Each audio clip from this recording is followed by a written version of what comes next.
G'day guys and gal! All traitor legions went through some pretty dramatic aesthetic changes during the course of their degenerative heresy. Some were more subtle than others, like the Alpha Legion or the Iron Warriors, whilst others were a bit more extreme, like the Emperor's Children. God damn, those guys fell hard. But not even get close to the transformation of the Deathguard, not just from a physical standpoint, but also their very philosophies, battle doctrines, and attitudes. Nurgle broke the Deathguard not by attacking their weaknesses, but attacking them where they were strongest to utterly dominate them, changing them from these proud Astartes to these disgusting nigh unkillable plague marines. But how did he do it? How did this transformation occur? Well, buckle up buckaroo, because I'm about to tell ya. Before we get started, a lot of you probably know me as the hentai guy, because I used to post a lot of that stuff on my Patreon. Man's gotta eat, you know. But did you know my patrons become a lot more than that in the past year? I've been uploading custom commissioned, highly detailed Warhammer art that I use in my videos that can be viewed and downloaded from the Patreon for free, in case you want a new awesome wallpaper or something. On top of that, every week I've been releasing the unedited raw photos from the 2024 nude cosplay calendar photo shoot, including one I just released today. And as always, there is a boatload of Battlemaze 40 million hentai available for only $1. The Patreon and the major minis are the two best ways to support the channel beyond just watching, but if you are just watching, then you're already doing more than enough to help. Today we'll go over the fall of the Deathguard, detailing how they were driven into damnation and everything that changed about their legion over the Horus Heresy.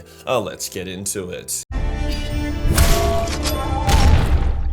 The Deathguard, alongside the Iron Hands, were considered to be the most resilient, unrelenting legion. They prided themselves over just how hard they were to kill, with other legions remarking that whenever you put down a Deathguard, it didn't hurt to shoot them again in the head just to be sure. They were also wildly resistant to pathogens and diseases, even more so than other legions, owing to their frequent self-exposure to such diseases to build a stronger immunity, as well as their gene seed making them better for this. Their fall didn't necessarily start during the heresy though. The legion used to be called the Dusk Raiders prior to the discovery of Mortarion, and whilst there were many similarities between the Deathguard and their previous Dusk Raider moniker, notably how resilient and unstoppable they were, there was also a lot of key differences. The Dusk Raiders were known to be extremely honourable and noble warriors, ruthless in battle sure, but always offering terms of mercy, always facing their enemies head on. Mortarion instantly crushed the entire legion's culture, changing their name, iconography, and even moving the legion's priorities away from honourable combat, introducing the use of biological weapons and other nasty shit into their battle doctrine. A lot of the previous Dusk Raiders were dismayed by this change, with the new Legion culture being a lot more douchey. Like upon a victory, Mortarion would give a cup of poison to his favoured warrior who would need to drink it. Sure, they would survive, but goddamn they'd have the shits for hours after that one. The Deathguard were known for a number of things. Firstly, they were extremely anti-psyker due to Mortarion's childhood trauma, dealing with his fucked up necromancer wizard adoptive dad. They were also extremely resilient as mentioned before, and they were considered to be more or less unstoppable as they advanced on a target.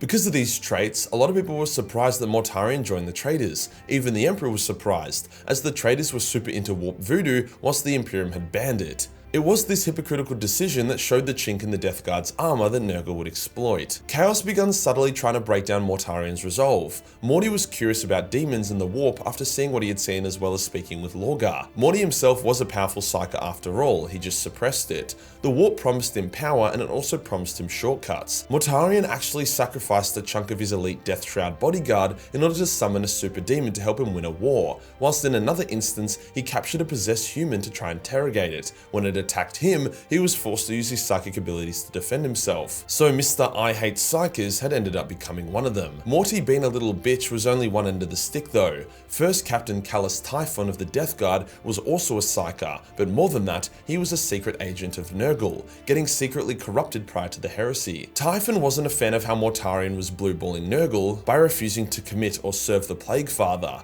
Morty was using power from the warp but was giving nothing in return. Typhon also hadn't really respected his father for some time now, and he saw himself as the true avatar of Nurgle, who sought to stake out his own path. So Typhon did something super duper dog. When the Deathguard were going to warp jump to join the Siege of Terra, Typhon framed the ship's navigators as secret agents of Malkador, executing them. Morty was like, bruh, how the fuck do we get to Terra now? To which Typhon said, trust me bro. Well, Morty definitely should not have trusted Typhon, as the first captain warp jumped them straight into the clutches of Nurgle in the warp. Nurgle immediately afflicted the Deathguard with the Destroyer Plague, a super fucked fucked up disease in which warp flies infest your body, breed within you, and then explode out of you. Mortarion was obviously not super stoked about this, especially upon realizing the betrayal of Typhon. He confronted his wayward first captain and the two battled, with Typhon unleashing his psychic power, but Mortarion is a Primarch and Typhon is a fat fuckface, and he slew his son. However, Typhon was Nurgle's fleshlight, so he simply reformed. Mortarion then unleashed the demon he had summoned via sacrificing his death shroud on Typhon, and once again Typhon died. But he survived, laughing at his father before then merging with the demon, creating a new super being, Typhus, Herald of Nurgle. Mortarion despaired, looking around him and seeing his sons in agony, their resilience against disease working against them as it simply put them in more pain and kept them alive, as their bodies were literally used as hosts and homes for flies and excruciating pathogens. Morty was given a choice: watch his legion endure unimaginable agony for all of eternity, or serve Nurgle. Morty broke, bending the knee to Nurgle and being transformed into a big smelly Mothman that we all know and despise. His legion was not cured of the Destroyer Plague, merely they were now immune to its negative effects and no longer felt any pain, none at all. They were transformed into Plague Marines, even more resilient and harder to kill than before, with many of them now also allowed to embrace their war powers and become these poo wizards. Now Mortarion and Typhus definitely did not like each other, but with Typhus being Nurgle's good boy and Mortarion being Nurgle's bitch, there wasn't much the Lord of Death could do about it. His legion's resilience had been used against them. He was now surrounded by psychers and he was one himself. The tragedy of it all is that Mortarion probably would have endured the plagues and diseases that Nurgle sent after him. He would endure the horror and agony of it all, but he could not endure that same pain being inflicted upon his sons. But that does beg the question,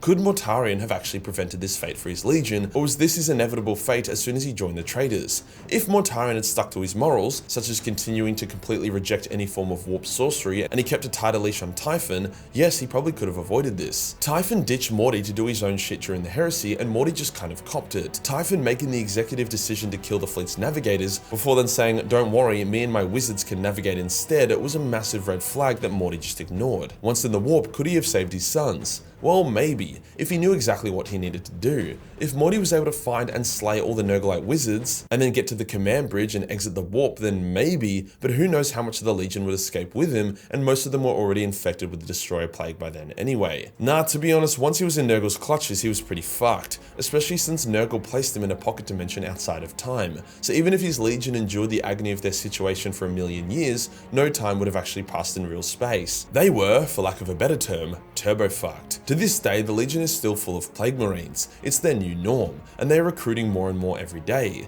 Their recruitment is a bit wonky, as when a Plague Marine dies, their gene seed is usually way too rotted to be used again. So instead, the Deathguard must salvage gene seed from fallen loyalists, and then use that to create new Space Marines. Those Space Marines then accept Nurgle and get cum blasted with warp aids to become new Plague Marine Deathguard. So you could argue that a massive chunk of the Deathguard Legionnaires aren't even true Deathguard, not that you'd be able to tell. Due to their extreme difficulty to kill, the Deathguard are one of the only traitor legions that have more warriors now than before the heresy, well at least they did until the Plague Wars. Has becoming Plague Marines changed the Deathguard in more ways than just their smell and resilience? Well, yeah, they are a lot more chill now. Nurglite servants are in this perpetually stoned, chilled out state, a side effect of being numb to all pain, which actually makes a lot of them quite polite to each other and even honourable in combat. There was a scene of a Plague Marine champion fighting a Loyalist champion.